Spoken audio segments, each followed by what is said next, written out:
England का दिल फिर से टूटेगा जब वो टकराएंगे टीम इंडिया के धुरंधरों से। इंग्लैंड वर्सेस इंडिया 1 जुलाई से 11 जुलाई तक लाइव सिर्फ सोनी स्पोर्ट्स नेटवर्क के टीवी चैनल्स पर।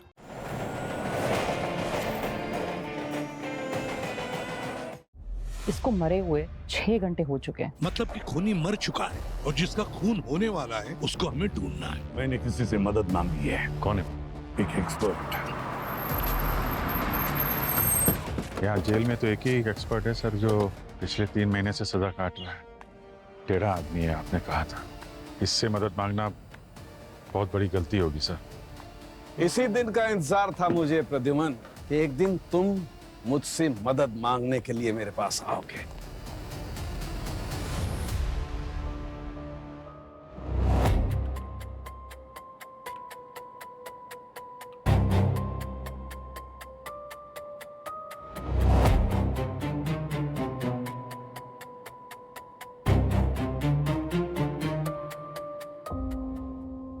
हेलो तारिका जी।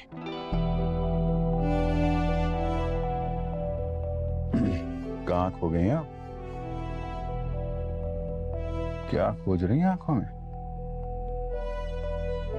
आंखों से एक फ्लूइड एक्सट्रैक्ट कर रही हूँ, विट्रस ह्यूमर। आंखों की गुस्ताखियां नजर आती हैं इसमें। आंखों की खामोशियां। और क्या कह रही हैं खामोशियां? कोई स्ट्रेस मार्कर्स नहीं।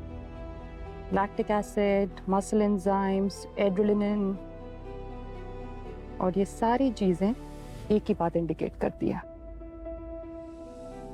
मरते वक्त भी ये आदमी शांत था। There was no foul play। मतलब इसकी मौत की वजह सुसाइड ही है, मर्डर नहीं। वाह, सुसाइड है कि मर्डर, ये भी पता लगा लिया। बहुत कुछ कह देती हैं आंखें।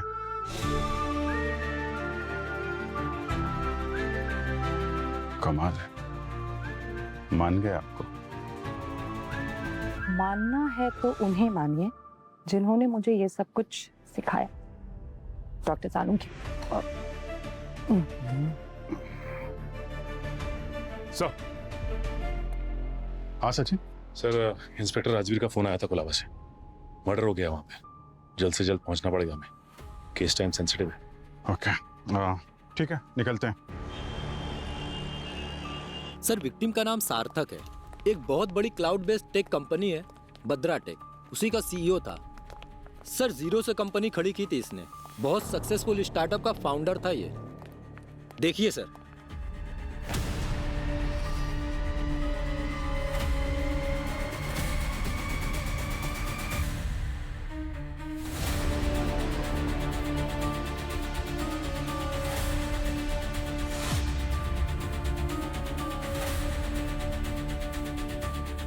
लुमिंग, बॉडी कैम की आइडिया तुम्हारी बहुत अच्छी है। Very good. Thank you sir.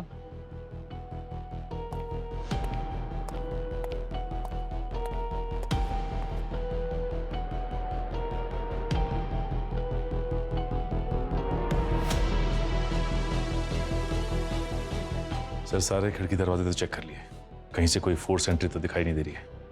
Exactly sir, मैंने भी सीसीटीवी फुटेज चेक किया। उसमें ना तो कोई घर से बाहर गया है, ना कोई बाहर से अंदर आया है। इस हादसे की खबर आपको किसने दी? सर, घर की नौकरानी ने। इसने ही सबसे पहले इन्हें इस हालत में देखा था।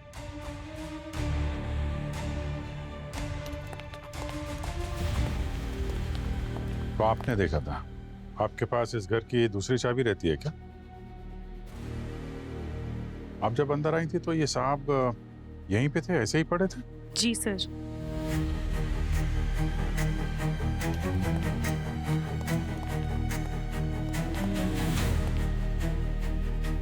सर, जिस हाथ में गन थी उसकी उंगलियों पर वो खून की चीटें हैं क्या? राइट। और सर, गन शॉट का एंगल और ये जिस तरह से गिरे हैं उससे लगता है कि ये सुसाइड है ना? Right sir. और बाकी की इंफॉर्मेशन तो एक्सटेंसिव टेस्ट के बाद ही पता चलेगी। सर, एक बात और, सार्थक के जेब से एक चिट्ठी मिली है। चिट्ठी मिली और तुम अभी बता रहे हो? क्या है, सुसाइड नोट है? एक्चुअली ये सुसाइड नोट तो नहीं है, ये चिट्ठी एक अजीब सी पहेली है। ऐसा लग रहा है कि कोई मर्डर प्लान का खुलासा कर रहा है। आप खुद देख लीजिए। अभिजीत, देखो जरा क्या है। सर,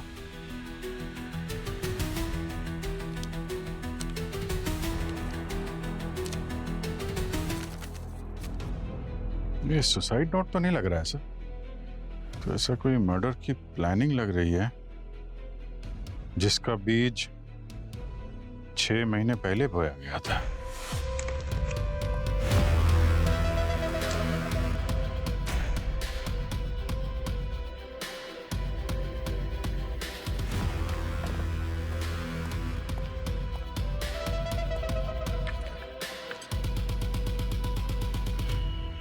सॉरी सार्थक, तुम्हारे against vote of no confidence मैंने ही प्रपोज किया था। अब तुम इस कंपनी के सीईओ नहीं रह पाओगे। Shut up! मैं लेकर आया तुम्हें इस कंपनी में, मैं। तू तो मेरा दोस्त था ना। काम डाउन सार्थक, ये गुस्सा ही तुम्हारा दुश्मन है, मैं नहीं। Calm down my foot. दुश्मन नहीं, आज दिन का सांप निकला तू। और कितने पाल रखे हैं मैंने, और तुम लोगों को क्या लगता है कि तुम लोग मेरे से कंपनी छीन लोगे? मैंने बनाई ये कंपनी, मेरी है। मेरे दिमाग, मेरा टैलेंट और मेरे रिस्क लेने की ताकत की वजह से ये कंपनी बनी है। और तुम लोग मुझसे मेरी कंपनी छीन लोगे? तुम लोगों में रत्ती भर का टैलेंट नहीं है, और तुम मेरे खिलाफ नो कॉन्फिडेंस मोशन लेकर आए। बताओ क्या प्रॉब्लम है? हम सब ने अब ये डिसाइड किया है कि इस कंपनी को नए लीडरशिप की जरूरत है। क्या प्रॉब्लम है मेरी लीडरशिप में? तुम इमोशनल हो, हद से ज्यादा इमोशनल हो। इमोशन से बिजनेस नहीं चलता सार्थक।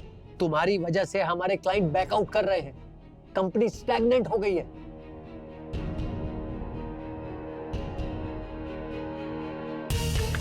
और ये सब तुम्हारी लीडरशिप की वजह से। एनीवेज, आप लोग ये बताइए कि कौन कौन इस मोशन के फेवर में?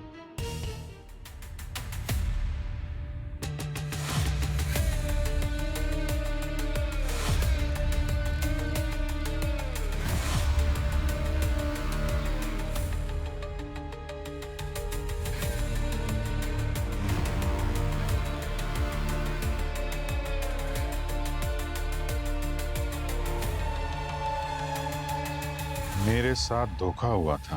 किसी ने मुझसे मेरा सपना छीन लिया था। जिस पर मैंने सबसे अधिक भरोसा किया था, उसी ने बोर्ड मीटिंग में मेरे साथ विश्वासघात किया। वो आदमी आस्तीन का सांप निकला और उसे सजा देना तो मेरा फर्ज बनता था। मैं तो वैसे भी इस दुनिया से जाने वाला हूँ, पर जाते जाते एक अंतिम तोहफा दूंगा, मौत का तोहफा। संभव है ये पत्र सबसे पहले पुलिस के हाथ लगे। डरिए मत, लाश को ढूंढने की कोशिश मत कीजिए। वो अभी जिंदा है, मरा नहीं। लेकिन मैं उसे पहले ही मार चुका हूं। उसके पास केवल 72 घंटे की जिंदगी बची है। My God.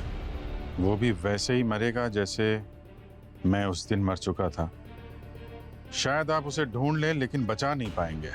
आप ये कभी नहीं जान पाएंगे कि मैंने उसके साथ क्या किया है। लेकिन तब तक जो लोग उस मीटिंग में थे, सब डर के साए में रहेंगे। और जब मौत आएगी तो अचानक आएगी। 72 घंटे खत्म, जिंदगी खत्म। वो भी मरेंगे मेरी ही तरह, लाचार। देखते रहेंगे कि मौत धीरे धीरे पास आ रही है, लेकिन कुछ कर नहीं पाएंगे। मतलब कि खूनी मर चुका है और जिसका खून होने वाला है उसको हमें ढूंढना है। 72 घंटे बचे हैं अभी। मारा किसे होगा सार्थक ने, और कैसे? सर, शायद पॉइजन। सर, ये भी तो हो सकता है कि सार्थक ने किसी कॉन्ट्रैक्ट किलर को हायर किया उसे मारने के लिए। नहीं नहीं नहीं नहीं सचिन, मुझे नहीं लगता ये कॉन्ट्रैक्ट किलिंग है।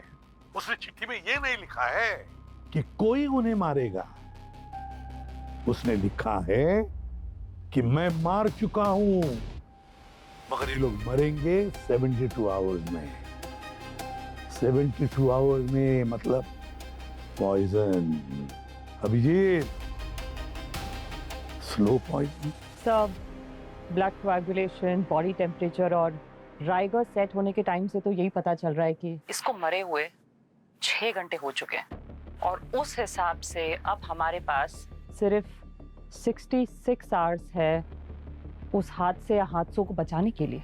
अभिजीत, एक काम करते हैं, इस बद्रा टेक कंपनी के हेडक्वार्टर्स में जाकर बोर्ड ऑफ डायरेक्टर से मिलते हैं, उनसे पता लगाओ कि उनमें से किस मेंबर ने सार्थक के खिलाफ वोट किया था। सो और सर सारे बोर्ड मेंबर्स के ब्लड सैंपल्स भी लेने होंगे। हाँ, हमारे पास सिर्फ 66 घंटे हैं, 66 आवर्स। जाकर पहले ये पता लगाओ कि वो जो चिट्ठी सार्थक ने लिखी है, क्या उसी ने लिखी है या फिर ये कोई साजिश है। सार्थक ने सुसाइड कर लिया है, उन्होंने खुद को गोली मारी। उसने एक नोट छोड़ा है, सुसाइड नोट नहीं है वो, उसने एक मर्डर प्लान किया है। अपने आखिरी लेटर में ये सब लिखा है उसने। जीनियस लोग ऐसे चले जाते हैं, पता ही नहीं चलता।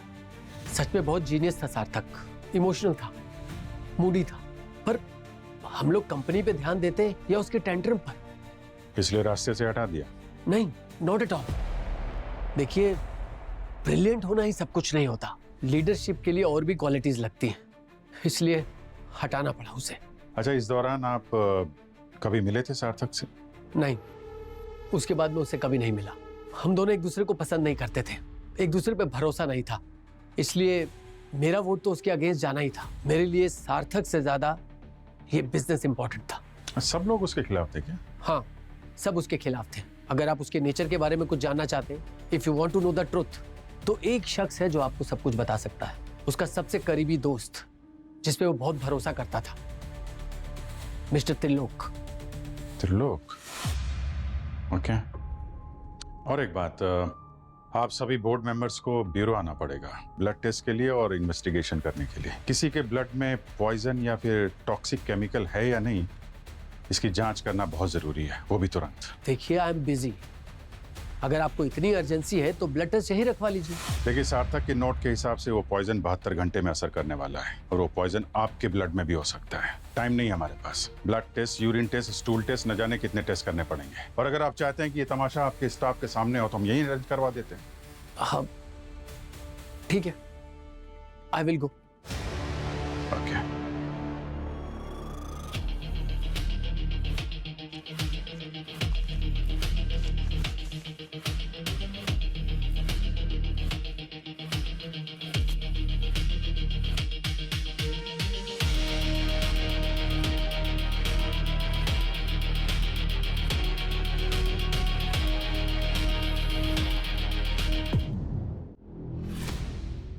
सार्थक आपका बेस्ट फ्रेंड था ना, फिर भी उसके खिलाफ वोट किया आपने।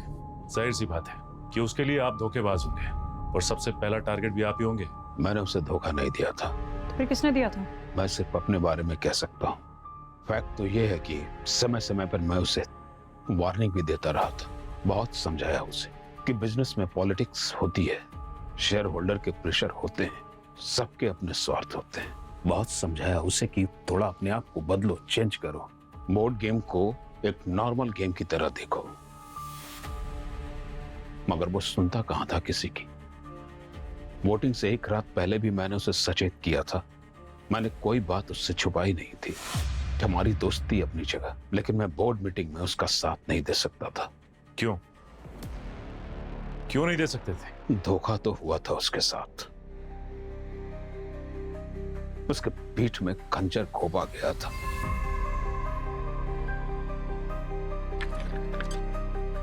जानते हैं सार्थक को सबसे बड़ा धक्का कब लगा? जब उसके सगे चाचा मुकुंद ने उसके खिलाफ वोट किया था।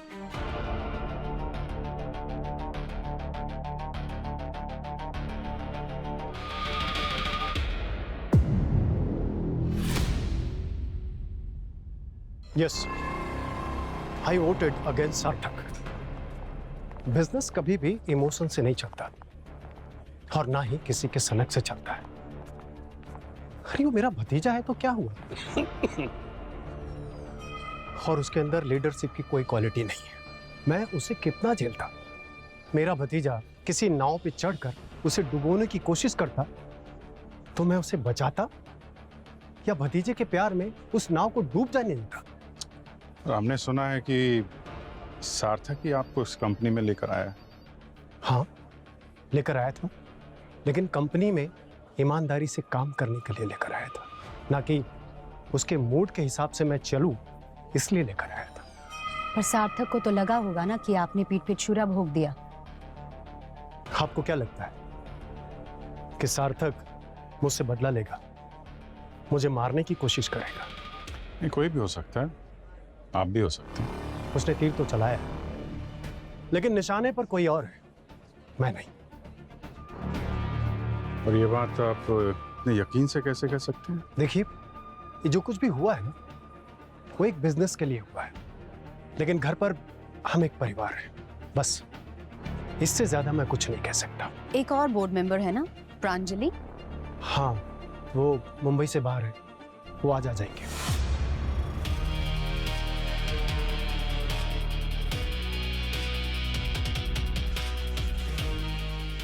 तो आप जा सकते हो। गर्गी, मेरा अंदाजा सही था, ये सुसाइड ही है। इसका मतलब उस नोट में लिखी हुई धमकी सच हो सकती है। और अब हमारे पास सिर्फ 60 घंटे बचे हैं और अब तक के सारे ब्लड सैंपल्स के रिपोर्ट्स नेगेटिव है। मैंने उन सभी स्लो एक्टिंग पॉइजन्स और टॉक्सिन्स के लिए टेस्ट किया है जिनका असर होने में 72 घंटे लगते हैं, पर रमन और त्रिलोक के ब्लड सैंपल्स में ऐसे किसी पॉइजन का कोई ट्रेस नहीं है। मेरे ब्लड में भी कुछ नहीं निकलेगा।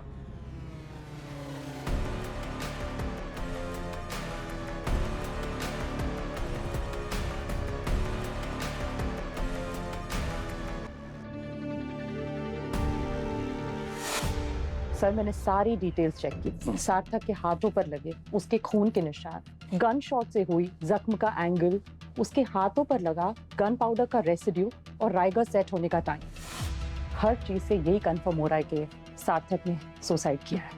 और पॉइजन के टेस्ट? सर, रमन और त्रिलोक की रिपोर्ट नेगेटिव है, उनके ब्लड में कोई टॉक्सिन्स नहीं मिले। और मुकुंद? उसकी रिपोर्ट आना बाकी है। डॉक्टर गार्गी सारे सैंपल्स चेक कर रही है। सर, कुछ पॉइजन्स के रिजल्ट्स आने में बहुत टाइम लगता है और कुछ के ट्रेसेस ही नहीं दिखते अर्ली स्टेजेस में। ऐसा कैसे हो सकता है तारिका? कभी कभी कुछ छूट जाता है हमारी नजरों से। अरे एकदा परत करून बघ ना, डबल चेक करो। It's not possible sir. क्यों पॉसिबल नहीं है? क्योंकि सर एक एक मोमेंट कीमती है। टेस्टिंग मैट्रिक्स ओवरलोडेड है, दर्जनों कंपाउंड्स की स्क्रीनिंग हो रही है। It's very time consuming. मैं इसलिए डबल चेक नहीं कर पाऊंगी सर। सबके टेस्ट हो गए? नहीं, एक का टेस्ट होना बाकी है। किसका? प्रांजलि। सर, मैं सार्थक से उसकी मौत के 2 दिन पहले मिली थी। उसके बाद मैं एक वर्क ट्रिप के लिए चली गई और जब मुझे पता चला कि सार्थक नहीं रहा तो मैं तुरंत वापस आ गई। मैंने उसके अगेंस्ट वोट किया था, लेकिन सर मेरी मजबूरी थी। वो अजीब सा हो गया था। मैंने उसकी भलाई के लिए सब कुछ किया। एकदम स्ट्रेस में आ गया था। सीईओ की जिम्मेदारी उस पर भारी पड़ रही थी सर। रात में सोता नहीं था, एकदम चिड़चिड़ा हो गया था, अजीब सा बिहेव करता था। तो मैंने बस सोचा कि इसको इस जिम्मेदारी से फ्री कर देती हूँ ताकि वो एक अच्छी और हेल्दी लाइफ जी सके। बस इतना ही। मैं उसे कितनी बार कहती थी कि इतना स्ट्रेस मत लिया कर, हेल्थ के लिए अच्छा नहीं है, पर वो मेरी बात सुनता ही नहीं था। तो मैं क्या करती? मैं जानती हूँ कि धोखा हुआ था उसके साथ, लेकिन मैंने धोखा नहीं किया। वो जानता था कि मैं उसके अगेंस्ट वोट करूंगी सर।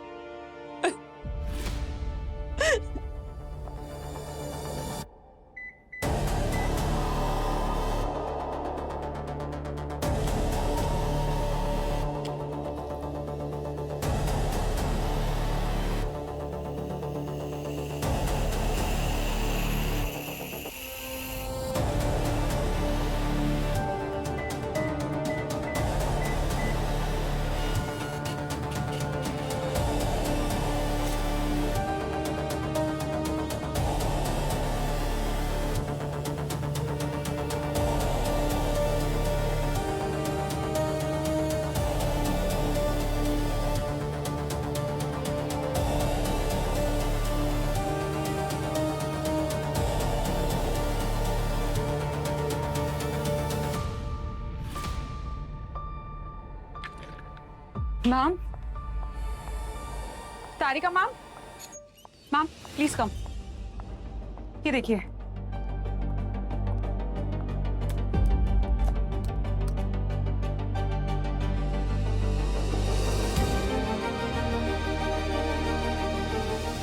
सर,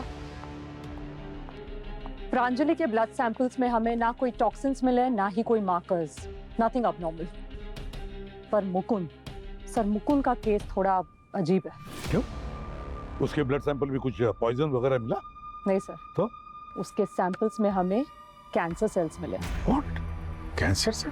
हाँ, और ये कैंसर अब इरिवर्सिबल स्टेज पे है। मतलब मुकुंद के पास अभी कुछ ही दिन बचे हैं। सर, क्या ऐसा हो सकता है कि सार्थक ने ऐसा कुछ किया हो जिसकी वजह से उसके अंकल को कैंसर हो गया हो? नहीं, ऐसा नहीं हो सकता कृतिका। सार्थक ने कुछ कर दिया और अंकल को कैंसर हो गया। कैंसर जैसी बीमारी किसी को इंड्यूस नहीं की जा सकती, इम्पॉसिबल। सही कहा आपने। मेरे ट्यूमर से सार्थक का कोई लेना देना नहीं, वो तो मेरी किस्मत में था। सार्थक को तो पता भी नहीं था, और जब मुझे पता चला कि मुझे कैंसर है,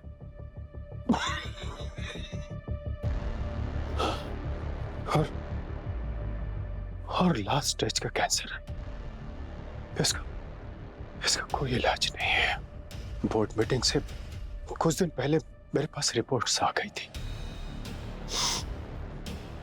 मुझे सब कुछ साफ हो गया था कि मेरे पास क्या है और मेरे पास क्या रहेगा।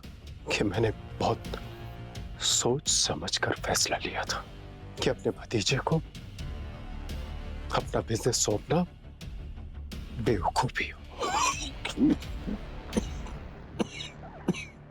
बोर्ड मीटिंग के बाद हम दोनों मिले थे। मैंने दोनों बातें साफ कर दी थी, एक मेरा कैंसर और दूसरा मेरा फैसला। मुझे पता था कि एक बीमार आदमी से और अपने चाचा से वो कभी बदला नहीं लेगा।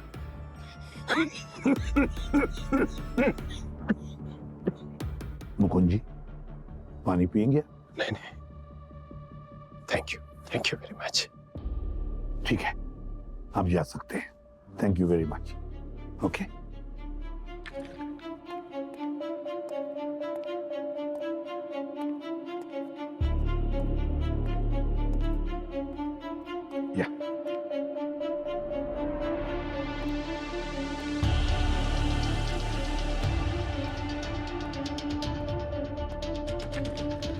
सर, अब तक किसी भी बोर्ड मेंबर के ब्लड में से जहर के ट्रेसेस नहीं मिले हैं सर। कुछ समझ में नहीं आ रहा कि ये सार्थक ने चिट्ठी में ऐसा क्यों लिखा था कि मैं तो मर चुका हूं और 72 घंटे के अंदर वो सब भी मरेंगे जिन्होंने मेरे साथ विश्वासघात किया था। काम करो सचिन, इस सार्थक के सारे फोन कॉल के रिकॉर्ड्स, बैंक ट्रांजैक्शंस के रिकॉर्ड सब निकालो, सब अच्छी तरह से चेक करो। छोटा सुराग में मिल जाए ना तो मजा आ जाएगा ये केस सॉल्व करने में। सर, सार्थक की ना ही माँ थी और ना ही बाप। और तो और सर, इसने शादी भी नहीं की थी। इसके अंकल मुकुंद ने पाल पोस कर बड़ा किया इसको। ओह, अच्छा, फोन कॉल के रिकॉर्ड चेक किए? हाँ सर। क्या? ज्यादातर फोन कॉल्स घर के नौकर मुन्नू को जाते थे। नहीं, हम इन्वेस्टिगेशन करने इसके घर गए थे तो वहां पे एक नौकरानी थी, मुन्नू नाम का तो कोई था नहीं वहां पे। सर, ये मुन्नू 3 महीने पहले जॉब छोड़ के चला गया था। अच्छा, मुन्नू 3 महीने पहले जॉब छोड़कर चला गया। अच्छा, इस सार्थक के बैंक अकाउंट चेक किए क्या? कोई बड़ी ट्रांजैक्शन है उसके अकाउंट में? मेरा मतलब है कोई बड़ी कैश निकाली हो या बड़ी अमाउंट किसी को भेज दी हो सकता है किसी को कॉन्ट्रैक्ट दिया हो खून करने का। नहीं सर, सब कुछ चेक किया सर, लेकिन ऐसा कोई भी ट्रांजैक्शन, बड़ा ट्रांजैक्शन नहीं है सर जिससे हम शक कर सके उस पर। अच्छा डॉक्टर तारिका, ये जो पॉइजन के टेस्ट पेंडिंग थे उसका क्या? सर, हमने इन चारों बोर्ड मेंबर्स पर सभी टेस्ट कंडक्ट किए हैं। ओके। सर, किसी भी पॉइजनस या पॉइजनस सब्सटेंस या फिर किसी नॉन कंपाउंड या फिर किसी सिंथेटिक ब्लेंड का कोई भी ट्रेस किसी भी सैंपल में नहीं मिला है। अच्छा। सर, जिससे ये पता चल सके कि इन लोगों को जहर दिया गया है। सब हो सकता है कि सार्थक ने ये सब हमको गुमराह करने के लिए किया हो। वो एक्चुअली इन चारों बोर्ड मेंबर्स को हैरेस करना चाहता हो और तभी हमको वो नोट मिला उसके पॉकेट में से। नहीं नहीं नहीं कृतिका, ऐसे नहीं, मुझे नहीं लगता। ऐसे मरने वाला आदमी कोई लिख कर जाता है क्या कि मैं मेरे मरने के बाद 3 दिनों में 3 लोग मरने वाले हैं? नहीं नहीं नहीं, इट्स टू फार फेच्ड। नहीं, ये कुछ और ही है। कुछ ना कुछ तो गड़बड़ जरूर है। कुछ ना कुछ तो गड़बड़ जरूर है अभिजीत यार। सर, पहली बार ऐसा केस आया हमारे पास जहाँ पे खूनी पहले मर चुका है और 3 लोग जो मरने वाले हैं उनके बारे में कुछ पता नहीं है, और वो मरेंगे कैसे ये भी नहीं मालूम। वही तो, उल्टा गेम है ये, उल्टा गेम। क्या करें अभिजीत? है एक आदमी है जो हमें इस केस में मदद कर सकता है। टेढ़ा है। कौन है सर? सर, हम लोग कहाँ जा रहे हैं? आप कुछ बता नहीं, तो सोच रहे हैं क्या सर आप? अभिजीत, ये भी ऐसा वक्त था कि हमें राह नहीं मिल रही है, तब हम क्या करते हैं? किसी से मदद लेने जा रहे हैं क्या सर? सही सोचा तुमने अभिजीत, हम किसी की मदद ही लेने जा रहे हैं। कौन सा? किससे? है एक शख्स, एक एक्सपर्ट, उसकी मदद लेने जा रहे हैं।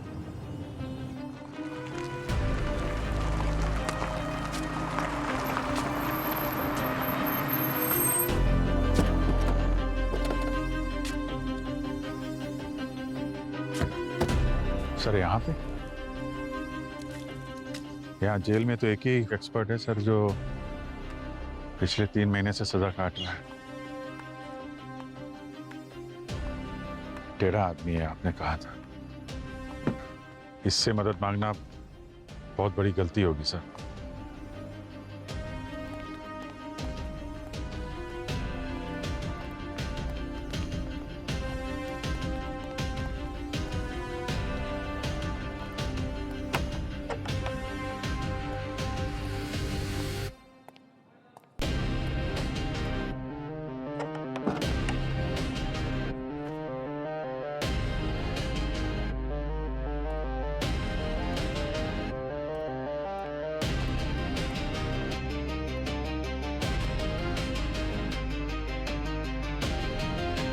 समझे? दोस्ती, रिश्ते, नाते मैं मानता नहीं। मैं मानता हूं सिर्फ फर्ज। और आज ये फर्ज ही मुझे यहां पर लेकर आया है, एक मुजरिम के सामने मदद मांगने के लिए। मैं भूला नहीं हूं कि तुम्हारी वजह से कितनी जानें चली गई है, लेकिन आज मैं यहां आया हूं एक जान बचाने के लिए। मैं दीवारों से बात नहीं कर रहा हूं सालुंके। मेरा एक एक पल कीमती है। अच्छा, तुम्हारे लिए तुम्हारा एक एक पल कीमती है, और मेरे वक्त का क्या? पूछोगे नहीं कैसे एक एक पल बिताया है मैंने इस 4 दीवारी के अंदर? जुर्म की सजा मिलती है सालुंके। कौन से जुर्म की सजा प्रद्युमन? सीआईडी की मदद करने के जुर्म की सजा? मेरे पास वक्त नहीं है बहस करने के लिए। तो मत करो ना बहस, आओ हिसाब कर लेते हैं। करोगे हिसाब अभी की अभी? बताओ, कब कब इस सालुके ने तुम लोगों की मदद की है? कभी दोस्ती के नाते, कभी फर्ज के नाते, और बदले में मुझे मिला क्या? है? जेल, सजा, बदनामी। और उसके बाद भी तुम सोचते हो प्रद्युमन कि मैं तुम्हारी मदद कर दूंगा? क्या रिश्ता है मेरा तुम्हारे से? रिश्ता क्या है? मैं एक गुनहगार मुजरिम और तुम एक वफादार सीआईडी ऑफिसर। हैं? दोस्ती वफादारी का हिसाब हम बाद में करेंगे। अभी क्यों नहीं? क्योंकि किसी की जिंदगी और मौत का सवाल है। तो उसके लिए है ना तुम्हारे पास तुम्हारे काबिल जिम्मेदार सीआईडी ऑफिसर। हाँ, मेरे सभी ऑफिसर्स काबिल है। तू भी तो एक सीआईडी ऑफिसर था, काबिल, दुनिया का सबसे बेस्ट फॉरेंसिक सर्जन। और इसीलिए मैं तेरे पास आया हूँ मदद मांगने के लिए। खत्म हो गया वो एक्सपर्ट डॉक्टर सालुके, खत्म हो गया उसी वक्त जब मुझे तुम्हारे खून के जुर्म में यहाँ बंद कर दिया गया, सलाखों के पीछे। और देख नहीं रहे हो Pradyuman, I am on holiday, देख नहीं रहे? ये 4 दीवारी पर पेंटिंग देख रहे हो? देखो कितनी खूबसूरत पेंटिंग है। ये 2-2 एसी, ये डबल बेड, ये चेयर, ये table, I am enjoying. Pradyuman, jail से अच्छी कोई जगह हो ही नहीं सकती है। एक काम करो, तुम भी यहीं आ जाओ, और अगर मैं गुनहगार हूं ना प्रद्युमन, तो तुम भी बराबर के गुनहगार। ये तुम्हारे सीआईडी ऑफिसर, ये भी उतने ही गुनहगार है। और वैसे भी मेरे बिना तो तुम्हारा कोई काम चलता नहीं है ना, तो एक काम करो, पूरी की पूरी सीआईडी टीम को लेकर के यहीं आ जाओ, हेडलाइन बनेगी, हाँ, पूरी सीआईडी टीम जेल में। पढ़ लेना। नहीं पढ़ूंगा, मेरा कोई इंटरेस्ट नहीं है फॉरेंसिक साइंस में। तो तुम्हारे इतने पूरे दिन आ गए प्रद्युमन कि तुम एक गुनहगार से मदद मांग रहे हो।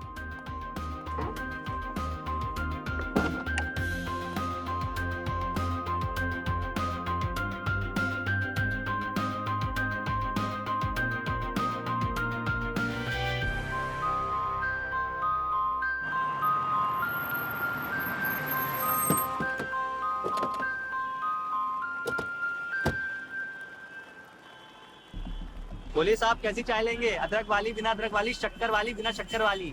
थोड़ा चाय तो हम तुमको पिलाएंगे। ये बताओ कि तुम सार्थक के यहाँ काम करते थे ना, तो फिर काम छोड़ क्यों दिया?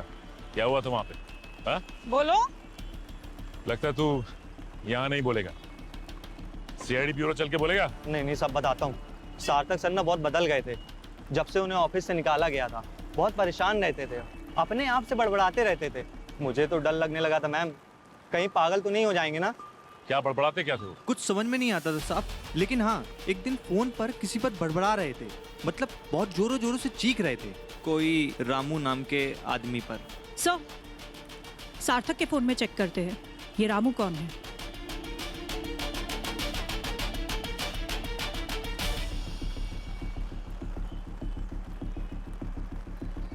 हेलो,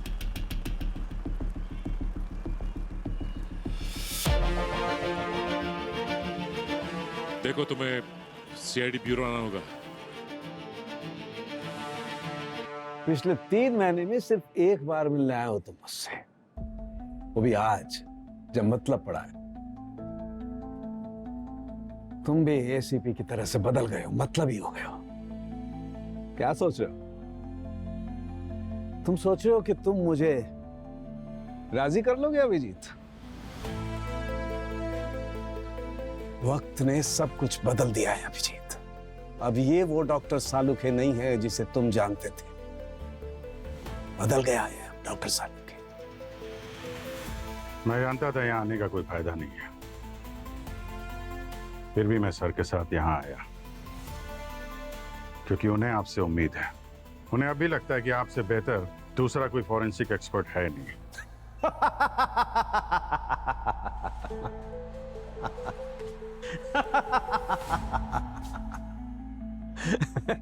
एसीपी साहब को लगता है कि मुझसे बेहतर दूसरा कोई फॉरेंसिक एक्सपर्ट नहीं है। क्यों? मतलब पड़ा तो मैं फिर से जीनियस हो गया? कैसे? मैं तो मुर्दों की चीर फाड़ करने वाला एक मामूली डॉक्टर हूं ना, बस। मैं क्यों मदद करूं तुम्हारी अभिजीत? क्यों? रमन जी, ये आप ही का नंबर है ना? जी। और आपका नंबर सार्थक ने रामू के नाम से सेव किया है। हाँ, वही एक था जो मुझे इस नाम से पुकारता था, रामू।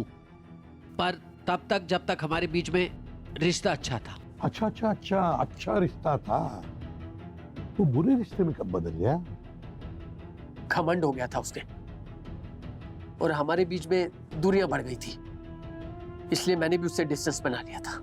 आपके फोन रिकॉर्ड्स बता रहे हैं कि आप दोनों में 3 महीने पहले बातचीत हुई थी, और ये बात मुझे घर के नौकर मुन्नू ने भी बताई। हाँ, एक बार कॉल आया था उसका, थोड़ी देर के लिए। अच्छा, तो फिर ये बात हमसे क्यों छुपाई? छुपाया नहीं सर, याद नहीं रहा होगा। याद नहीं? और क्या बात हुई थी आप दोनों के बीच? वो चीख रहा था मेरे ऊपर, कह रहा था कि इस कंपनी का सीईओ वही है, हर जगह उसी का नाम होना चाहिए। पर ये मानने को तैयार ही नहीं था कि हमारी कंपनी की सीईओ के पद से उसे हटा दिया गया था। मैं उसकी बकबक सुनता रहा, क्या करता? फिर मैंने फोन काट दिया। क्या फायदा था उससे बात करने का? तो फिर क्या फायदा था हमसे ये बात छुपाने में? छुपाने जैसी कोई बात थी ही नहीं। एक फोन कॉल था, मामूली सा। भूल गया मैं बताना। हाँ रमन जी, कहीं ऐसा तो नहीं कि आपको जानबूझकर भूलने की आदत है? ठीक है, पर्सनली नहीं तो प्रोफेशनली तो मदद कर सकते हैं आप। हाँ, आप मुझसे नाराज हैं, एसीपी साहब से नाराज हैं, पूरी सीआईडी टीम से नाराज हैं, पर अपने प्रोफेशन से तो नाराज नहीं है। क्या होप लेते हैं आप लोग? कुछ भी हो जाए, किसी पेशेंट की जान नहीं जाने देंगे, और आज एक इंसान की जान खतरे में है, इसलिए एसीपी साहब आए थे आपके पास। ये जानते हुए कि आपने गलती की है, फिर भी अपने दिल पे पत्थर रख के आपसे मदद मांगने के लिए आए। और मुझसे कह के कि कुछ भी हो जाए अभिजीत, सालुंखे को लेकर आना, और मैं आपको लिए बगैर यहां से जाऊंगा नहीं।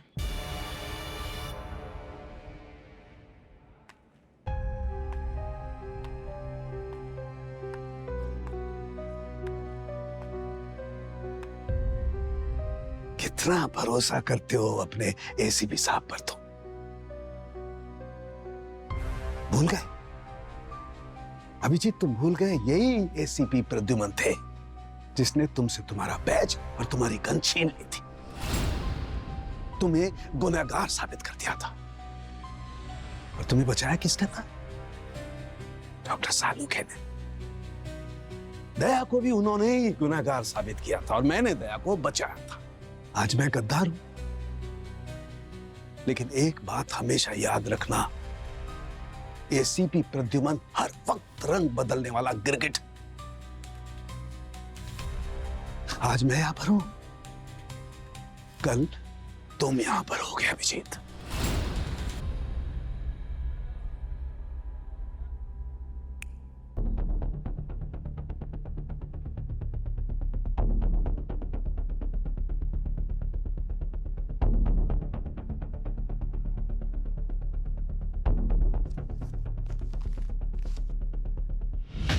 धोखा हुआ था सार्थक के साथ, लेकिन उस दिन नहीं, जिस दिन हमने उसके खिलाफ कोर्ट रूम में वोटिंग की थी। वो तो क्लाइमेक्स था। मतलब? इसकी शुरुआत उसके खिलाफ वोटिंग के तकरीबन 3 महीने पहले हुई थी। क्या हुआ था 3 महीने पहले? कंपनी में आपके शेयर के कितने स्टॉक है, इस बात से निर्भर करता है कि कंपनी में आपकी पोजीशन क्या होगी। सार्थक की कंपनी में उसके 30% शेयर थे, जो कि घटते घटते 0.3% हो गए थे। तो उसके पास सिर्फ सीईओ की पोस्ट थी, पावर नहीं। और ये खेल रमन ने खेला था। 15 दिन पहले मेरी सार्थक से आखिरी मुलाकात हुई थी, उसका बैलेंस पे आउट चेक देने के लिए। अब 15 दिन पहले उसने मुझे कोई पॉइजन दिया होगा, और वो पॉइजन अभी तक कुछ असर नहीं किया। इतना स्लो पॉइजन है आपका, कमाल है ना। आपने मेरा ब्लड टेस्ट भी किया, बीपी भी चेक किया, क्या मिला आपको? कुछ नहीं। Then how and why? एक और बड़ी बात बताना भूल गए तुम रमन जी। सार्थक की कंपनी में हेरा फेरी की तुमने। सार्थक की कंपनी के शेयर 33% से लेकर तुमने 0.3% तक लाए। भिखारी बना दिया तुमने सार्थक को। जो कुछ भी हुआ वो सब लीगली हुआ था। और उसका अंजाम क्या हुआ? सार्थक ने आत्महत्या की। तुम तो ऐसे बता रहे हो जैसे कुछ हुआ ही नहीं। धिक्कार है तुम पर। ये सब कंपनी का इंटरनल मैटर था। चुप! अब ये मैटर इंटरनल नहीं हो सकता। पता नहीं और कितनी बातें छुपा रहे हो तुम हमसे। मैं जानबूझकर आप लोगों से कुछ भी नहीं छुपा रहा। सार्थक के साथ वाले फोन कॉल के बारे में बताना भूल गए तुम। उसके कंपनी के शेयर्स के बारे में बताना भूल गए तुम। मुझे क्या मालूम था कि सार्थक सुसाइड कर लेगा और उसके सुसाइड के इन्वेस्टिगेशन में कंपनी की शेयर्स की बात की इतनी वैल्यू होगी। रमन जी, आप जानते हैं ना कि जुर्म की तहकीकात में किसी भी तरह की इंफॉर्मेशन छुपाना एक बहुत बड़ा गुनाह है। सार्थक ने अपने घर में सुसाइड किया था, ना कि ऑफिस में। और रही बात उन नोट्स की जो 72 घंटों के बारे में है, मैं आप लोगों को एक बात साफ साफ बता देना चाहता हूं। सार्थक जिसका मर्डर करने का प्लान कर रहा था वो मैं हरगिज नहीं हो सकता, क्योंकि बोर्ड मीटिंग के बाद तो मुझसे एक बार भी नहीं मिला और ऐसा कोई पॉइजन नहीं बना जो उसने मुझे 6 महीने पहले दिया हो और उसका काउंटडाउन अब शुरू हो।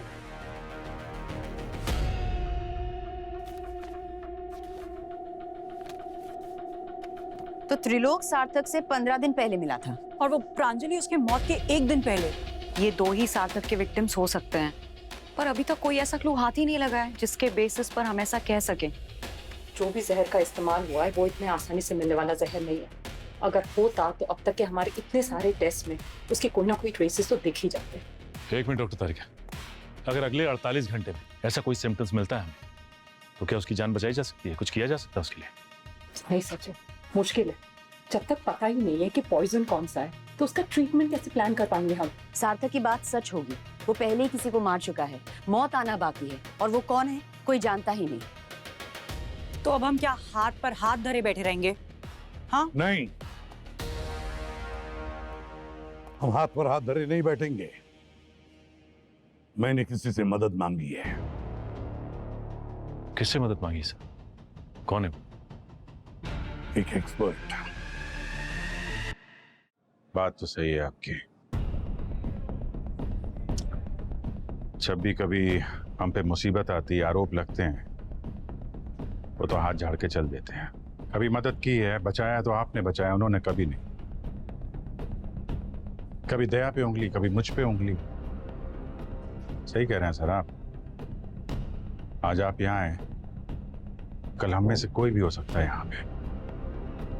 अभिजीत, एक बात अच्छी तरह से समझ लो, एसीपी प्रद्युमन कभी किसी का दोस्त हो ही नहीं सकता है।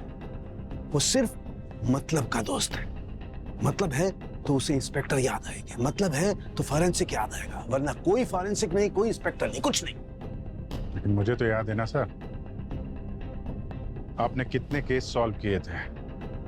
एक एक केस याद है, आपके बगैर सॉल्व नहीं होता सर। वो रेवा का एसिड मर्डर केस सर, हाँ, आपने पता किया था सल्फर डाइऑक्साइड कैसे और कहां छुपा के रखा हुआ है। एग्जैक्टली। हम लोग तो घूम रहे थे इधर उधर, और बदले में मुझे मिला क्या?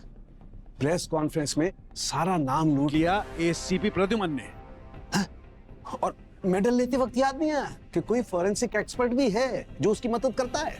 सर, आप डॉक्टर सालून को इस केस में इन्वॉल्व कर रहे हैं सर, जिसने आपको धोखा दिया, हम सबको धोखा दिया सर, पूरी सीआईडी टीम को धोखा दिया, जिसकी वजह से हम आज तक अंधेरे में थे और अपनी टीम में गद्दार ढूंढ रहे थे सर। और उन्हीं की वजह से हम आपस में एक दूसरे से दूर होने लगे थे। और ये जो कुछ भी हुआ सर, डॉक्टर सालून की वजह से हुआ। पता है मुझे सचिन, मगर इस वक्त मेरे लिए ये केस बहुत इंपॉर्टेंट है। बहुत सारे लोगों की जान को खतरा है। सालुंके ने पहले जो कुछ भी किया होगा वो अपनी जगह, और सालुंके इस वक्त क्या कर सकता है वो ज्यादा मायने रखता है। कोई फायदा नहीं है सर। जिस सालुंके से आप मिल के आ रहे हैं वो ये केस सॉल्व नहीं कर सकता। लेकिन मुझे आपके एक एक केस याद हैं सर, एक एक केस याद हैं जो आपने सॉल्व किया है। वो अपना ठाणे टनल आर्सेनिक केस, है ना? और वो 3 डायमंड वाला जो ग्लास वॉश था ना सर, आप नहीं आता तो सीआईडी को कभी पता नहीं चलता कि खूनी कौन है। और एक बार तो वो डीएनए से आपने तस्वीर बना दी थी। अरे वो टेक्निक सिर्फ मुझे मालूम है और किसी को मालूम ही नहीं है। Correct correct. और वो कैंसर ड्रग, वो कैंसर वाला ड्रग जो था ना सर, वो क्या नाम था ड्रग का सर? वो अरे छोड़ो, तुम्हें कहाँ याद रहेगा वो हाँ, वो ड्रग का नाम। चलो किसी और केस की बात करते हैं, छोड़ो। Lonavala Prabha oil furnace case sir. हाँ, यस यस। वहां तो फंस गए थे हम लोग। हाँ, मैंने निकाला तुम्हें, है? और बड़ी मेहनत करनी पड़ी उस केस के लिए मुझे। अकेला था, कोई साथ देने वाला नहीं था। तारिका भी बीमार थी, छुट्टी पे गई हुई थी। हाँ, तारिका, हाँ वो भी बीमार हो गई थी। हाँ करेक्ट करेक्ट। मैंने पता लगाया खूनी कौन है तो पकड़ा गया। डॉक्टर सालुके इज ग्रेट यार। मानता हूं सर, मैं मानता हूं मैं। Doctor Salunkhe is great. Doctor Salunkhe से जीनियस कोई है ही नहीं sir. Doctor Salunkhe is great. Thank you Abhijeet. मैं आपकी नहीं, डॉक्टर सालुंखे की तारीफ कर रहा था। मतलब ये कि तुम डॉक्टर सालुंखे हो ही नहीं। डॉक्टर सालुंखे कभी ड्रग का नाम नहीं बोलते हैं। क्या बात कर रहे? रही बात लोनावाला की ना, वहाँ तारिका नहीं डॉक्टर सालुंखे बीमार थे। डेंगू हो गया था, 1 हफ्ते तक हॉस्पिटल में थे। हम लोग वहाँ लोनावाला में फंसे थे 3 दिन। वो केस डॉक्टर तारिका ने सॉल्व किया था, सालुंखे ने नहीं। मैं कुछ और समझा था।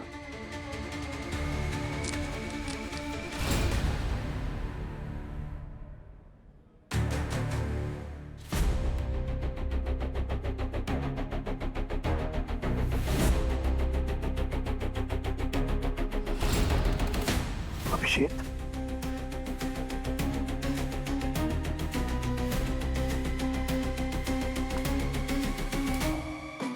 अगर जेल में जो आदमी है वो सालुंखे नहीं है तो फिर असली सालुंखे कहाँ है?